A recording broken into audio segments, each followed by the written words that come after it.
नमस्कार मित्रांनो, छत्रपती संभाजीनगर मधील एमआयएमला भोपळा. भाजप शिंदे गटाला मोठं यश. ठाकरेंनी किती जागा जिंकल्या आहेत आणि एमआयएमला भोपळा का मिळाला आहे हे आपण सविस्तर या चॅनलच्या माध्यमातून बघणार आहोत.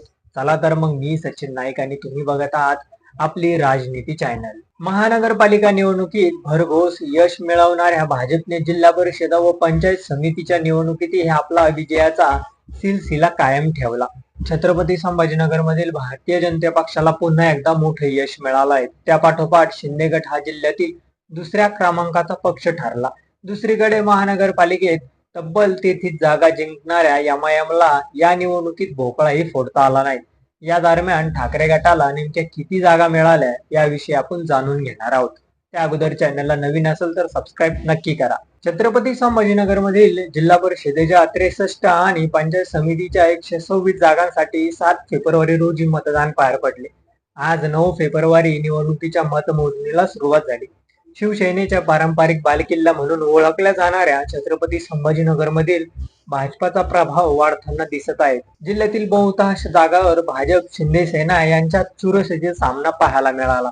या निवडणुकीत जिल्ह्यातील दिग्गज नेत्यांच्या वारसांनी बाजी मारत आपले राजकीय सर्वोच्च कायम ठेवले आहेत. शिवसेनेचे खासदार संदीपान भुमरे आणि आमदार अब्दुल सत्तार यांच्यासह भाजपाच्या आमदार अनुराधाताई चव्हाण यांच्या कुटुंबातील युवा नेत्यांनी आपापल्या बालेकिल्ल्यात विजयाची प्रथा पटकावली आहे. सिल्लोडमध्ये पुन्हा एकदा अब्दुल सत्तार यांची जादू चालली. अत्यंत चुरशीच्या ठरलेल्या अंबाई गटातून त्यांचे सुपुत्र आमेर सत्तार विजयी झाले आहेत. संदीपान भुमरे यांचे पुतणे शिवराज भुमरे यांनी पाचोड गटात आपला दबदबा कायम ठेवला. भाजपच्या आमदार अनुराधाताई चव्हाण यांचे पुतणे निखिल चव्हाण यांनीही गणोरी गटातून विजय संपादन केला आहे. मग कोणत्या पक्षाला किती जागा मिळाल्या आहेत याकडे आपण थोडं लक्ष देऊया. छत्रपती संभाजीनगर जिल्हा परिषदेच्या 63 पैकी 63 जागावरील कल हाती आले. त्यानुसार भारतीय जनता पक्ष हा पुन्हा सर्वात मोठा पक्ष ठरला आहे.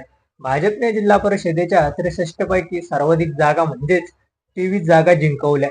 त्या पाठोपाठ शिवसेना शिंदे गटाला 20 जागांचा विजय मिळवला, तर उद्धव ठाकरे यांच्या नेतृत्वाखालील शिवसेनेचे 9 जागा आपल्या पदरात पाडून घेतल्या. त्याशिवाय अजित पवार यांच्या राष्ट्रवादी काँग्रेसने 4 जागांवर यश मिळवले. शरद पवार यांच्या राष्ट्रवादी आणि काँग्रेसला प्रत्येकी 1 जागांवर समाधान मानावे लागले. महापालिका निवडणुकीत 33 जागा जिंकणाऱ्या एमआयएमला या निवडणुकीत भोपळाही फोडता आला नाही. जिल्हा परिषद अध्यक्ष पदावरून भाजप आणि शिंदे गटाच्या वादाची ठिणगी पडल्यास ठाकरे गट किंग मेकरच्या भूमिकेत येण्याची शक्यता आहे. तर तुम्हाला काय वाटतं हे आमच्या चॅनलच्या कमेंट बॉक्स मध्ये नक्की कळवा आणि व्हिडिओ आवडला असेल तर चॅनलला लाईक आणि सबस्क्राईब करा. धन्यवाद.